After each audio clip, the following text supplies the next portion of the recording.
Hello everyone, good morning to all of you. Welcome to Logic Pathshala. आज की इस video में हम कवर करेंगे 8 दिसंबर 2022 के इम्पॉर्टेंट करंट अफेयर्स के क्वेश्चंस। इस वीडियो का पीडीएफ आप लोगों को मिलेगा हमारे टेलीग्राम ग्रुप से, लिंक आपको डिस्क्रिप्शन में दिया गया है। तो चलिए फिर इस इम्पॉर्टेंट सेशन को शुरू करते एक मोटिवेशन कोट से। Success is the small sum of small efforts repeated day in and day out. देखिए, सक्सेस कैसे मिलेगी जब आप छोटे छोटे एफर्ट्स लगा रही हैं और उन छोटे छोटे एफर्ट्स को आप कंटिन्यू कर रही हैं। ऐसा नहीं कि कुछ टाइम किया एंड छोड़ दिया। आपको क्विट नहीं करना है जब तक आप अपने टारगेट को अचीव नहीं कर लेते। तो छोटे छोटे एफर्ट्स लगाते जाएं, आगे बढ़ते जाएं, क्योंकि वो छोटे छोटे जो आपके एफर्ट्स हैं वो मिलके ही आपको सक्सेस एक ना एक दिन ज़रूर दिलाएंगे। तो चलिए अब शुरू करते हैं फर्स्ट क्वेश्चन से। पहला क्वेश्चन है, the 12th world Hindi conference will be organised by the ministry of external affairs in collaboration with which country from 15 to 17 February 2023। देखिए, जो 12th वर्ल्ड हिंदी कॉन्फ्रेंस है ये अगले साल होगा 2023 में, और इसे ministry of external affair organise करेगा, लेकिन किस कंट्री के साथ में मिलकर। तो कंट्री हमें बतानी है, तो सही आंसर है फिजी। फिजी के साथ मिलकर मिनिस्ट्री ऑफ एक्सटर्नल अफेयर के द्वारा वर्ल्ड हिंदी कांग्रेस जो है इसको ऑर्गेनाइज किया जाएगा। इस कॉन्फ्रेंस की जो थीम रखी गई, देखिए वो क्या है, Hindi from traditional knowledge to artificial intelligence. UN ने एक रिपोर्ट दी 2020 की, उसके अकॉर्डिंग जो फिजी है ना, वहाँ पे मोर देन 8,96,000 पॉपुलेशन है, और उनमें से 30% जो है वो इंडियन ओरिजिन है। ऐसा यूएन के रिपोर्ट के अकॉर्डिंग कहा गया है। अब यहाँ से आपको ये चीज़ ध्यान रखनी है कि कौन कौन से ऑर्गेनाइज करेगा। मिनिस्ट्री ऑफ एक्सटर्नल अफेयर किसके साथ मिलके, गवर्नमेंट ऑफ फिजी के साथ मिलके। एडिशन ध्यान रखिएगा 12th, इसकी थीम भी याद रखिए, Hindi from traditional knowledge to artificial intelligence. Fiji की बात करते हैं तो आप देख सकते हैं ये पूरा पैसिफिक ओशियन है, और यहाँ पे ही छोटे छोटे आइलैंड्स आपको दिख रहे हैं। फिजी है, कैपिटल है इसकी सुवा, और करेंसी है फिजियन डॉलर। अगला क्वेश्चन है हमारा, the 18th meeting of the joint working group on security and border management between India and which country was held. Bharat और किस देश के बीच सुरक्षा और सीमा प्रबंधन पर संयुक्त कार्य समूह की 18वीं बैठक जो है आयोजित की गई है। तो ये भारत और बांग्लादेश के बीच में जो है इसका आयोजन किया गया है। अब एक इम्पॉर्टेंट पॉइंट ध्यान रखिएगा कि इंडिया की तरफ से इसको लीड किसने किया, पीयूष गोयल ने। वही बांग्लादेश की गवर्नमेंट की तरफ से लीड किया AK मुखलेश्वर रहमान ने। अब देखिए, दोनों की तरफ से जो बायलेटरल इश्यूज़ हैं, जैसे कि बॉर्डर फेंसिंग, सीमा पर जो बाड़ लगाते हैं, या इलीगल जो क्रॉसिंग होती है, टेररिज्म यानी आतंकवाद का मुकाबला करना, स्मगलिंग, तस्करी, इन सभी पर जो है वो इशू, ये सारे जो इश्यूज़ हैं इन सभी पे डिस्कशन किया गया इस मीटिंग में, जो कि हुई 18th नंबर की। किस किस के बीच में, इंडिया और बांग्लादेश के बीच में। अच्छा, बांग्लादेश से एक क्वेश्चन, वैसे तो ये क्वेश्चन बन जाता है कि इंडिया के कितने स्टेट हैं जो बॉर्डर शेयर करते हैं बांग्लादेश से। देखिए, सबसे बड़ा बॉर्डर शेयर किसके साथ होता है, वेस्ट बंगाल के साथ। इधर आप देख रहे हैं असम के साथ बॉर्डर लग रहा है, देन मेघालय और त्रिपुरा और मिजोरम। एक क्वेश्चन ये ध्यान रखिए कि कौन सा वो स्टेट है जो 3 तरफ से बांग्लादेश से घिरा है। तो मैप में ही आप देख सकते हैं, त्रिपुरा आप देख रहे होंगे कि तीनों साइड से जो है बांग्लादेश से घिरा है। कैपिटल है यहाँ की ढाका, करेंसी है टका, प्रेसिडेंट है अब्दुल हामिद, प्राइम मिनिस्टर हैं शेख हसीना, और नेशनल स्पोर्ट है यहाँ का कबड्डी। नेक्स्ट क्वेश्चन पे बढ़ते हैं। फूड एंड एग्रीकल्चर ऑर्गेनाइजेशन यानी FAO of the United Nations organised an opening ceremony for the international year of millets 2023 in which country. किस देश में बाजरा 2023 का जो अंतर्राष्ट्रीय वर्ष है उसके उद्घाटन समारोह का आयोजन किया गया। तो ये जो ओपनिंग सेरेमनी हुई है इसका आयोजन हुआ है फ्रेंड्स कहाँ पे, इटली में। और किसने इसे ऑर्गेनाइज किया, FAO यानी फूड एंड एग्रीकल्चर ऑर्गेनाइजेशन ने।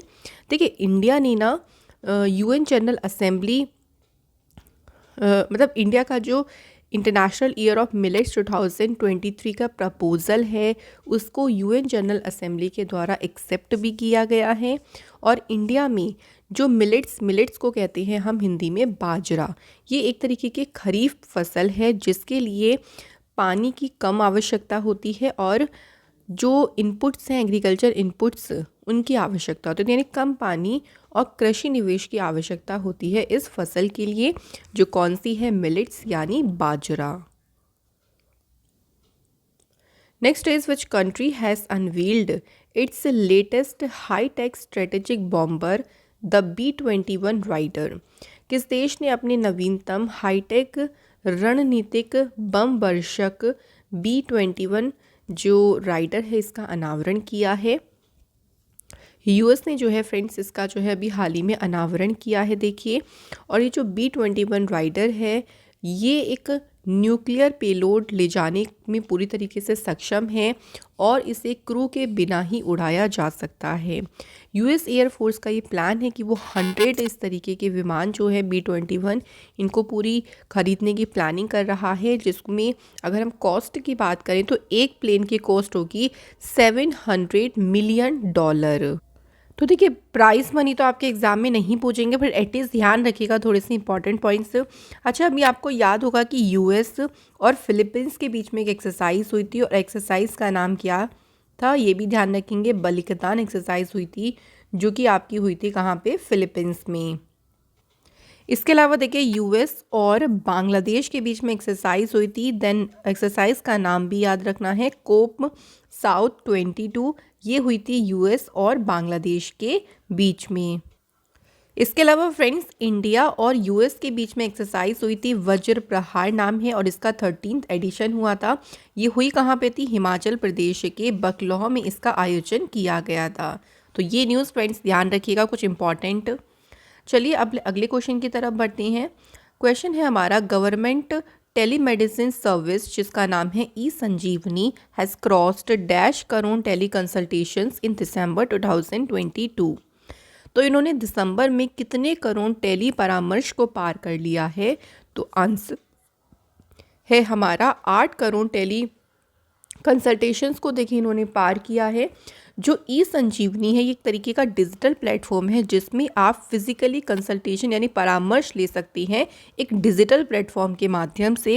इस स्कीम को नवंबर 2019 में शुरू किया था और ये ministry of health and family welfare के द्वारा चलाई जाती है। स्कीम इसे नेशनल टेली कंसल्टेशन सर्विस के नाम से भी जानते हैं।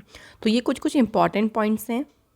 अगला हमारा क्वेश्चन है, देखिए, विच IIT researchers have developed N ocean wave energy converter जो कि कन्वर्ट करेगा इलेक्ट्रिसिटी फ्रॉम सी वेव्स, यानी जो सी वेव समुद्री जो लहरें आती हैं, वेव्स आती हैं, उनसे बिजली उत्पन्न करेगा ये कन्वर्टर जिसका नाम है ओशियन वेव एनर्जी कन्वर्टर और इसे डेवलप किया है IIT मद्रास के रिसर्चर्स ने। चलिए मैं आपको IIT से रिलेटेड कुछ इंपॉर्टेंट न्यूज़ को रिवाइज़ करवा देती हूँ। कुछ पुरानी न्यूज़ भी देखिए हम रिवाइज़ करेंगे, जैसे कि देखिए IIT मद्रास की ही बात कर लेते हैं। चलिए, इन्होंने सेप्टिक टैंक्स को क्लीन करने के लिए एक रोबोट को डेवलप किया और इस रोबोट को नाम दिया इन्होंने होमोसेप। इसके अलावा फ्रेंड्स IIT मद्रास ने स्टेबलाइज किया aqua map water management and policy centre को।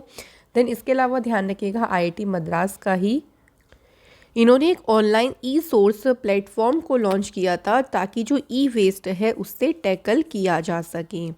देन फिर नेक्स्ट न्यूज़ ध्यान रखिएगा कि IIT मद्रास और सोनी जो इंडिया है इन्होंने जॉइंटली नेशनल लेवल हैकाथॉन जिसका नाम रखा संवेदन 2021 इसे शुरू किया। IIT मद्रास ने एक आर्टिफिशियल इंटेलिजेंस एल्गोरिथम को डेवलप किया जिसे नाम दिया NB ड्राइवर जो है इसे नाम दिया। देन फ्रेंड्स अगेन कुछ और IITs की बात करें, जैसे कि IIT हैदराबाद की, तो इन्होंने बहुत ही सस्ता कोविड टेस्टिंग किट को डेवलप किया और इसे नाम क्या दिया था इन्होंने, कोवी होम इसे नाम दिया था। इंडिया का जो पहला बायोब्रिक बेस्ड बिल्डिंग थी इसे भी इनॉग्रेट किया था IIT हैदराबाद ने। नेक्स्ट अगर ध्यान करते हैं IIT बॉम्बे की बात करें तो इन्होंने एक लैंग्वेज ट्रांसलेटर को लॉन्च किया था और इसे नाम क्या दिया इस प्रोजेक्ट को, प्रोजेक्ट उड़ान जो है फ्रेंड्स इसे नाम दिया था। तो मैंने कई सारी आपको IIT से रिलेटेड न्यूज़ रिवाइज़ करा दी हैं फ्रेंड्स, ये सभी इंपॉर्टेंट हैं। अब अगर हम इस कन्वर्टर की बात करें तो ये सी वेव्स को देखिए इलेक्ट्रिसिटी में कन्वर्ट करेगा और इस प्रोडक्ट को जो नाम दिया है वो क्या है, सिंधुजा जो आई इसे नाम दिया है। ये वेरी इंपॉर्टेंट है, इस नाम को 100% ध्यान रखिएगा। इसका मतलब होता है जनरेटेड फ्रॉम दी ओशियन, यानी ओशियन से कुछ ना कुछ जनरेट किया गया, ये इसका मतलब है। ये डिवाइस जो है वो अबाउट 6 किलोमीटर जो तमिलनाडु के तट से, तूतीकोरिन जगह है तमिलनाडु के तट से लगभग 6 किलोमीटर दूर से 20 मीटर की गहराई वाले स्थान पर जो है इसे तैनात किया था और इसको टेस्ट किया गया था। नेक्स्ट क्वेश्चन की तरफ बढ़ते हैं। Union minister Anurag Thakur inaugurated India's first drone skill training conference in which city. कौन से शहर में भारत के पहले ड्रोन कौशल प्रशिक्षण सम्मेलन का उद्घाटन किया? तो चेन्नई में किया गया। और किसके द्वारा? अनुराग ठाकुर के द्वारा। अच्छा, अनुराग ठाकुर ने अभी कुछ टाइम पहले ही Asia Pacific Broadcasting Union Assembly को भी इनॉग्रेट किया। इसके अलावा फ्रेंड्स, इन्होंने वाडा एथलीट बायोलॉजिकल पासपोर्ट सिंपोसियम को लॉन्च किया। अनुराग ठाकुर ने ही 53 hour challenge for 75 creative minds को भी इनॉग्रेट किया। तो ये कुछ इनसे रिलेटेड कुछ और इम्पॉर्टेंट न्यूज़ हैं। अच्छा, इस न्यूज़ पे आते हैं तो देखिए, इन्होंने इंडिया का पहला ड्रोन स्किल ट्रेनिंग कॉन्फ्रेंस को इनॉग्रेट किया चेन्नई में। ऑल्सो इन्होंने 1000 plan drone centre of excellence जो कि गरुड़ एरोस्पेस मैन्युफैक्चरिंग यूनिट पर शुरू किया जाएगा, इसे भी लॉन्च किया। और इस जो ड्रोन यात्रा है इसे नाम दिया ऑपरेशन 777। तो जो ऑपरेशन 777 है उसका मतलब ये है कि इंडिया के 777 डिस्ट्रिक्ट में जो ड्रोन की एफिशिएंसी है, ड्रोन की क्षमता है, उसको प्रदर्शित करने के लिए इस ऑपरेशन को भी लॉन्च किया है अनुराग ठाकुर ने। अगला क्वेश्चन है, इंडिया का पहला real time gold ATM is established in which city. तो भारत का जो पहला रियल टाइम गोल्ड एटीएम है किस शहर में स्थापित किया गया है? तो इसे स्थापित किया गया है फ्रेंड्स हैदराबाद शहर में। इस एटीएम में देखिए 0.5 ग्राम से लेके 100 ग्राम तक के अलग अलग रेंज के जो गोल्ड कॉइन्स हैं वो आप यहाँ से निकाल सकती हैं।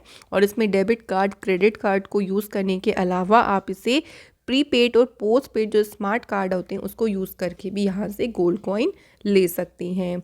अब चलिए, कुछ इंडिया में पहली बार क्या क्या हुआ है इसको एक रिवीजन के तौर पर कर लेते हैं, तो इससे हमारा अच्छा खासा रिवीजन हो जाएगा। तो इंडिया का जो पहला लिक्विड मिरर टेलीस्कोप है इसे उत्तराखंड में जो है इसको लगाया गया। इंडिया का पहला ड्रोन फॉरेंसिक जो लैब है इसको कहाँ सेटअप किया गया? तो इसे फ्रेंड्स केरल स्टेट में लगाया गया। इंडिया की जो पहली वाटर प्लस सर्टिफाइड सिटी है कौन सी डिक्लेयर की गई? तो उस सिटी का नाम है इंदौर। देन फ्रेंड्स ध्यान रखिएगा, इंडिया का जो पहला टेस्ट ट्यूब बन्नी बफेलो काफ है तो ये कौन सी स्टेट में पैदा हुआ? गुजरात में। देन ध्यान रखिएगा, इंडिया का पहला ग्रास कंजर्वेटरी इसे उत्तराखंड के रानीखेत में इसको इनॉग्रेट किया गया। इसके अलावा फ्रेंड्स, इंडिया का जो पहला फूड म्यूजियम है इसे कहाँ पे सेट किया गया? तमिलनाडु के थंजावुर में। इसके अलावा फ्रेंड्स, इंडिया की जो पहली स्टील रोड है, जो स्टील रोड है इसे कहाँ पे बनाया गया है? गुजरात शहर में। इंडिया की पहली ओलंपिक वैल्यू एजुकेशन इसे लॉन्च किया गया उड़ीसा स्टेट में। तो ये कुछ इंपॉर्टेंट न्यूज़ है फ्रेंड्स, इन सभी को ध्यान रखिएगा। चलिए अगले क्वेश्चन की तरफ बढ़ते हैं। नेक्स्ट क्वेश्चन है, who was awarded the global achievers award 2022 for achievement in Bollywood by HBW news. Bollywood में उपलब्धि के लिए ग्लोबल अचीवर्स अवार्ड से किसे सम्मानित किया गया? तो इस अवार्ड से सम्मानित किया गया है कैटरीना कैफ को। ये जो अवार्ड है ये एक इनिशिएटिव है to recognise top global leaders and organisations, जो उनका अचीवमेंट है, जो उनके कंट्रीब्यूशन रहे हैं उन्हीं को पहचानने की एक पहल है। विनर्स में बात करें तो कैटरीना कैफ तो इसमें है ही देखिए बॉलीवुड से। इसके अलावा आईटी इंडस्ट्री से नंदन नीलेकनी और सेलेना गोमोज जैसी बड़ी बड़ी जो हस्तियां हैं उनको जो है वो अवार्ड से सम्मानित किया गया। आपको नाम किसका ध्यान रखना है? इंडियन एक्ट्रेस कैटरीना कैफ का। नेक्स्ट क्वेश्चन है, who has been appointed as a new batting coach of the India women's team. Question में पूछा गया है कि भारतीय महिला टीम के जो नए बैटिंग कोच बने हैं किसे अपॉइंट किया गया है। Then answer is Rishikesh Kantikar को जो है इसके लिए अपॉइंट किया गया है। याद रखिएगा, इम्पॉर्टेंट है।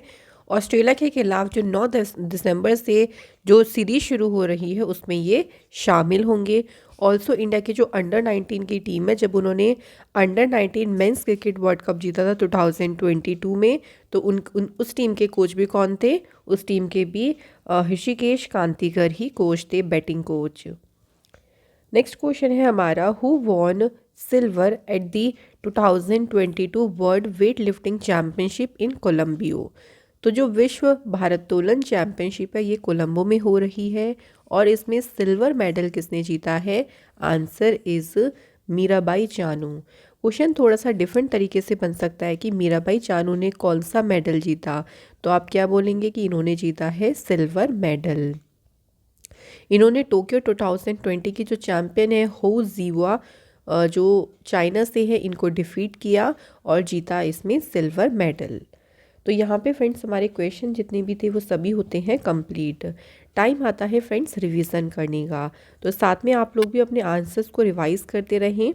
चलिए देख लेते हैं। हमारा पहला क्वेश्चन है, which state chief minister launched one district one sport scheme. तो किस राज्य के मुख्यमंत्री ने वन डिस्ट्रिक्ट वन स्पोर्ट योजना को शुरू किया? तो सही आंसर हमारा हो जाएगा उत्तर प्रदेश की सरकार ने जो है इस योजना को शुरू किया। India's premier show on technical textile और जिसे नाम दिया टेक्नोटेक्स 2023, इसे कौन से शहर में आयोजित किया जाएगा? तो फ्रेंड्स इसे आयोजित किया जाएगा, आंसर इज मुंबई में इसे आयोजित किया जाएगा। नेक्स्ट है, according to the World Bank the Indian economy is set to grow at -% in 2022-23। तो वर्ल्ड बैंक के अनुसार जो इंडिया की इकोनॉमी है वो 6.9% दर से बढ़ने वाली है। Who will inaugurate a conference on women leading change in health and science in India in new Delhi. तो इस कॉन्फ्रेंस का जो उद्घाटन है वो कौन करेंगे? Doctor Jitendra Singh. Who inaugurated conference on soil health management for sustainable farming? Answer is Narendra Singh Tomar. अगला क्वेश्चन है, who has approved the formation of an advisory group for streamlining the development of the bamboo sector. तो bamboo sector की development को सुव्यवस्थित करने के लिए एक सलाहकार समूह के गठन को मंजूरी किसने दी? यहाँ भी आंसर है नरेंद्र सिंह तोमर जी ने। इसके बाद है, वर्ल्ड बैंक की रिपोर्ट के according migration and development brief. तो इस रिकॉर्ड के अकॉर्डिंग इंडिया जो है how many billion dollars, Bharat को 2022 में रेमिटेंस के रूप में कितने बिलियन डॉलर प्राप्त हुए हैं? तो भारत को मिले हैं 100 billion dollar. The first Central Asia meeting of the national security advisers कौन से शहर में हुई? तो ये मीटिंग हुई फ्रेंड्स आपकी न्यू दिल्ली में। इसके अलावा the 7th edition of exercise Sangam जो कि इंडियन नेवी और कौन सी नेवी के बीच में हुई है? तो इस एक्सरसाइज का आयोजन हुआ है फ्रेंड्स इंडिया और यूएसए की नेवी के बीच में। एक्सरसाइज का नाम क्या है? संगम। और ये हुई कहाँ पे है? तो ये भी ध्यान रखिएगा, गोवा में। With which country has India sign a migration and mobility agreement. तो फ्रेंड्स हाल ही में भारत ने जर्मनी के साथ में प्रवासन और गतिशीलता समझौते पर हस्ताक्षर किए हैं। तो ये थे फ्रेंड्स हमारे कंप्लीट क्वेश्चंस। कल आप लोगों से क्वेश्चन पूछा था कि जो नागालैंड की स्टेट है ना, ये 60th इसने अपना स्टेटहुड डे बनाया 1 दिसंबर को 2022 को। तो आप सभी ने बिल्कुल सही आंसर करे हैं। नागालैंड देखिए 16वां स्टेट बना था 1 दिसंबर 1963 को। कैपिटल है यहाँ की कोहिमा। चीफ मिनिस्टर है नेफ्यू रियो। गवर्नर है यहाँ के जगदीश मुखी। तो फ्रेंड्स आप सभी ने बिल्कुल सही आंसर बताए हैं और बहुत ही एडिशनल इन्फॉर्मेशन जो आपने शेयर करी उसके लिए थैंक यू सो मच। तो आज के हमारे कमेंट है Pradeep Das and Gurpreet Singh, thank you so much once again. तो चलिए आज के क्वेश्चंस की बात करें। तो पहला क्वेश्चन है, oil and natural gas corporation को किस वर्ष महारत्न जो स्टेटस है उसका दर्जा मिला? तो क्वेश्चन थोड़ा सा मैंने अलग तरीके से देखिए पूछा है। नेक्स्ट हमारा क्वेश्चन है, पावर फाइनेंस कॉरपोरेशन लिमिटेड का हेडक्वार्टर कहाँ पे है। तो शॉर्ट क्वेश्चन है, इंपॉर्टेंट क्वेश्चन है, ज़रूर इनको आप लोग सॉल्व करें, आंसर करें कमेंट बॉक्स में। तो यहाँ पे वीडियो होती है हमारी एंड। वीडियो अच्छी लगी हो तो फ्रेंड्स लाइक शेयर सब्सक्राइब ज़रूर करें, आप सभी से रिक्वेस्ट है। Thank you so much for watching this video.